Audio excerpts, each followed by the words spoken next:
কেমন রাস্তাঘাটে ফাইলে দেখলেই বোঝা যায় কত নম্বরের শয়তান না ভালো বিশ্বাস, ঠিক না? যার মুরব্বীদের সাথে ব্যবহার ভালো, আমার এক উস্তাদ বলেছিলেন, আল্লামা জিল্লুর রহমান জনাব, সিলেট গবটালিয়ার মুহাদ্দিস, যিনি করাচি বিশ্ববিদ্যালয় থেকে সনদপ্রাপ্ত একজন মুহাদ্দিস, বহুত বড় ব্যক্তি, বলছিল যে ছাত্র যে শিক্ষকের সাথে হোক, হিন্দু হোক মুসলমান হোক যে কোনোটা, তার সাথে তখনই বেয়াদবি করে যখন সে বাড়িতে মা বাবার সাথে বেয়াদবি।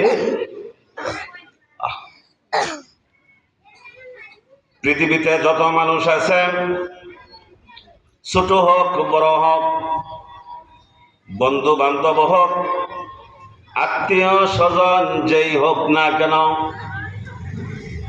কেউ না কেউ পার্টনারশিপ ব্যবসা করে, একসাথে লেখাপড়া করে, আন্তরিকতা তার সাথে।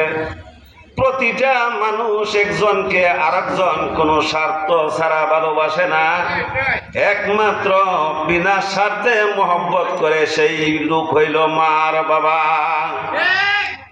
মার বাবা, আপনি দেখবেন সন্তান যত বড় বিপদের মধ্যে থাক না কেন,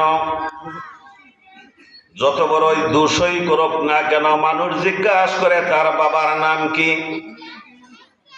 মহা অন্যায় যদি করে তাহলে কেউ যায় না, শেষ পর্যন্ত বাবা যদি থাকে, রাগ করে এক দুইবার যদি বলে আমি যাব না, শেষ পর্যন্ত মনে মনে ভাবে রক্তটা তো আমার। যদি বেশি দোষ করে তাহলে গিয়া বলে বাবারে দোষ আমার, তার দোষ নাই, আমার রক্ত ভালো না, এই জন্যে আপনাকে এত কষ্ট দিয়েছে, মাফ করে দেন। সত্য না কথা? কিন্তু আপনি যদি কোনো বন্ধু বান্ধব নেন তাহলে প্রশ্ন করবে তুমি এই কাজ করো কেন। বড় কোনো লোক যদি নিতে চান তাহলে হয়তো ঘুষও লাগতে পারে। সুরেশনগর ধনপুর না লাগুক, বাংলাদেশের বিভিন্ন স্থানে লাগে, গাড়ি ভাড়াও দেওয়া লাগে, সুন্দর নাস্তাও করানো লাগে। বিচারে গেলে দেখছেন না, বিচার তো রাত্রে হয়ে যায়, সকালে এটা মানে ফর্মালিটি মেনটেন, ঠিক আছে?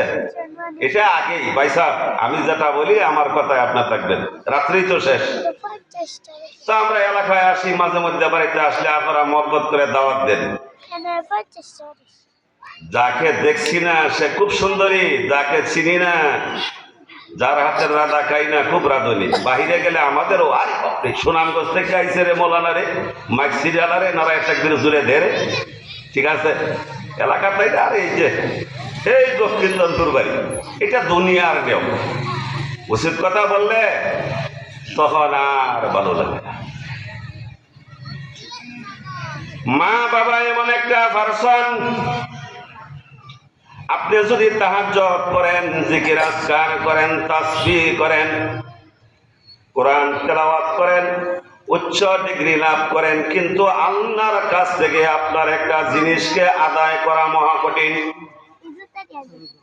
হাদিস শরীফে আছে, বাবা যার সন্তুষ্ট জান্নাতের দরজা তার জন্য খোলা, আর বাবা যদি অসন্তুষ্ট হয় তাহলে তার জন্য জান্নাতের দরজা বন্ধ।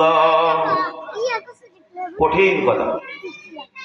সূরা লুকমানে আল্লাহ পাক বলেন, আপনি যত ইবাদত করেন, যাই কিছু করেন না কেন, সরাসরি আল্লাহ পাক বলেন, এটা হাদিস না, আপনি বলতেন উসুলের কায়দা দিয়ে এটা মুতাওয়াতির, মশহুর, আজিজ, গরীব, মুদাল্লাস, আনান, এই সমস্ত দেখাইবার কোনো জায়গা না। এটা দলিল চাই আল্লাহর ওই শিবানী মহাগ্রন্থ আল কুরআন। আল্লাহ পাক বলেন, আনিশকুরলি ওয়ালি ওয়ালিদাইক, বান্দারে আমার কৃতজ্ঞতা প্রকাশ করো আর তোমার মা বাবার কৃতজ্ঞতা প্রকাশ করো। বলেন সুবহানাল্লাহ। তাইলে আল্লাহর পরেই আল্লাহ কার কথা বলছে? কার কথা? মা বাবার কথা। আপনি যতই পণ্ডিতি করেন, আমি যতই জ্ঞান দেখাই, কাজ হবে না। আল্লাহর পরেই 2 নম্বর স্থান কার? মা বাবা।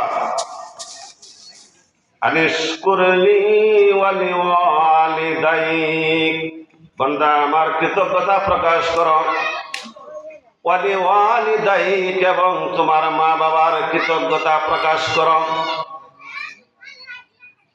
বিভিন্ন জায়গায় কোরআনের মধ্যে আছে 20 নম্বর পারা, ওয়াসাইনাল ইনসানা বিওয়ালিদাইহি হুসনা।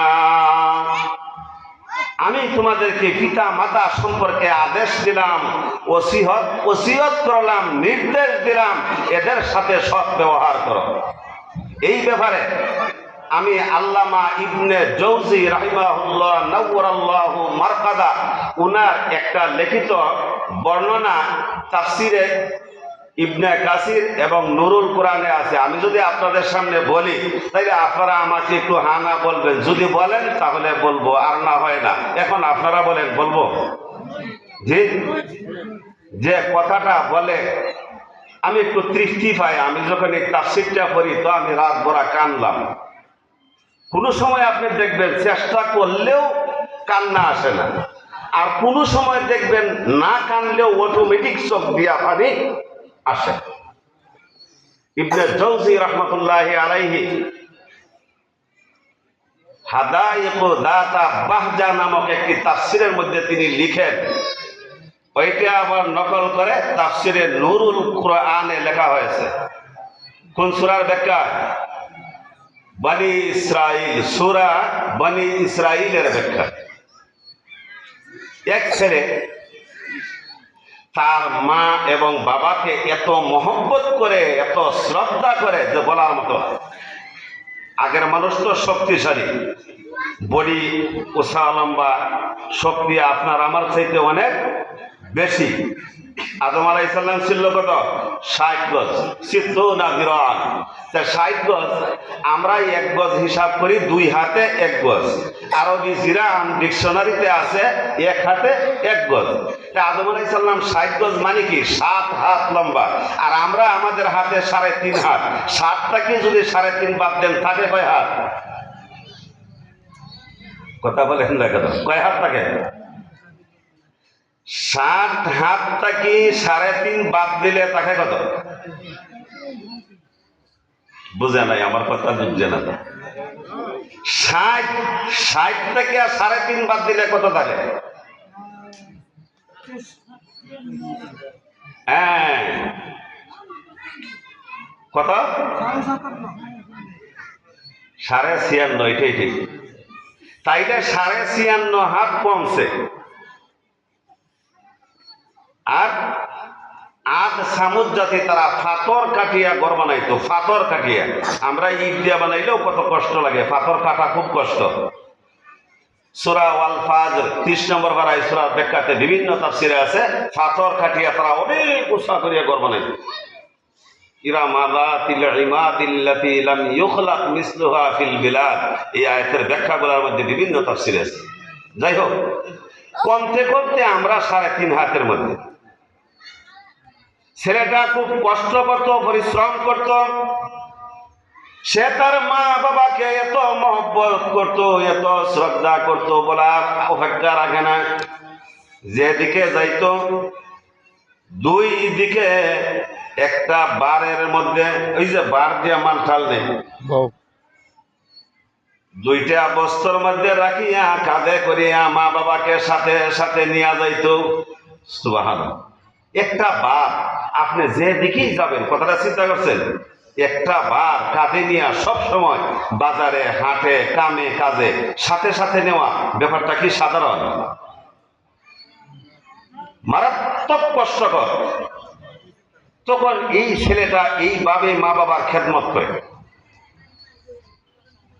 কিছুদিন যখন গেল, আস্তে আস্তে মা বাবা বৃদ্ধ হয়ে গেলে মানুষের বডি একটু খাটো হয় না, ছোট হয় না, দুর্বল হয়ে যায়, ছোট মানুষের মতো হয়ে যায়। আরো যখন একেবারে তারা দুর্বল হয়ে গেল, তখন উনি একটা পাত্রের মধ্যে 2 জনকে রাখিয়া তখন সাথে সাথে নিয়ে যায়। আরেকদিন শুনে মা বাবা সন্তুষ্ট হয়ে সন্তানের জন্য দোয়া করে, আল্লাহ এই যুগের নবী হলেন হযরত মূসা আলাইহিস সালাতু ওয়াস সালাম।